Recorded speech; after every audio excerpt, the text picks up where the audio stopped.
Are you better? When we are talking about Rachel, ẹ má máa jẹ́ Rachel yìí lọ sí ìdúrúkọ ẹ̀ ìdí tó ní fi jẹ́ máa já ẹ̀ tó ń sìn. Rachel yẹn náà pè ní Rákẹ́lì. Rákẹ́lì jẹ́ ìyàwó ó jẹ́ àbúrò Léà tí a fẹ́ lé síbi Léà ni yes ta fẹ́ lé Léà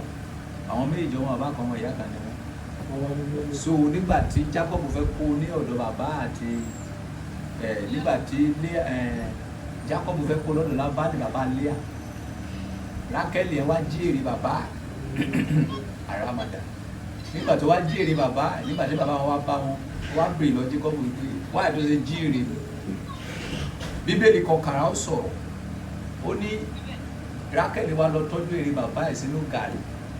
nígbà tí bàbá wá gbogbo àgọ́ tí ò rí èrè ó wá ní kí ọmọ ẹ̀ kó dìde níbi tó jókòó sí yẹn nígbà tí ó wá sọ fún ọmọ ẹ̀ kó dìde ọmọ ẹ̀ wá sọ pé òun ṣe menstruation ní ayé ìgbà ọmọ Ísírẹ́lì kí ọbẹ̀rẹ̀ tó bá ṣe menstruation kò lè dìde lójú ènìyàn bàbá ẹ̀ wá fi ilẹ̀ wá lọ ìgbọ́n ṣe ní láì pé ọmọ tí ó yẹ wà nínú ẹ̀dá pè ní Benjamin àbúrò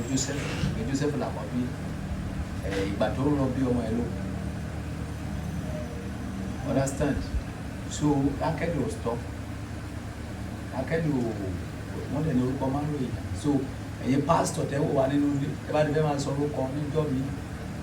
ẹ máa yẹ history ẹni yẹn wò nǹkan tó gbẹ̀yìn ẹni yẹn nǹkan tó bẹ̀rẹ̀ Rákẹ́lì ó ṣiṣẹ́ fẹ́ lómi ìjẹni ògbó ọmọ ẹ̀ kì í sojú ẹ̀ so Rákẹ́lì wà lọ́dọ́ máa gbé òfẹ́ mọ́ gbogbo fẹ́ ṣe ìjẹ orí tí àwọn ìdí kan dàbí wọn because ìtàn tó rọ̀ mọ́ Rákẹ́lì is very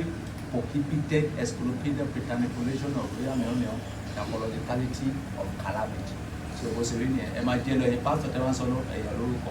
kó tó lè bára máa pa yín bá fẹ́ sọ ẹ̀yàn lórúkọ ẹ wo ìbẹ̀rẹ̀ ẹnìyẹn ẹ wo àárín ẹnìyẹn ẹ wo òpin ẹnìyẹn ẹ má máa sọ ọmọ ní Jacob ẹ má máa sọ ọmọ ní Rákẹ́lì ẹ má máa sọ ọmọ ní Dáfídì má jẹ́ kí wọnú Dáfídì lẹ́kọ̀ọ́ tẹ̀ náà.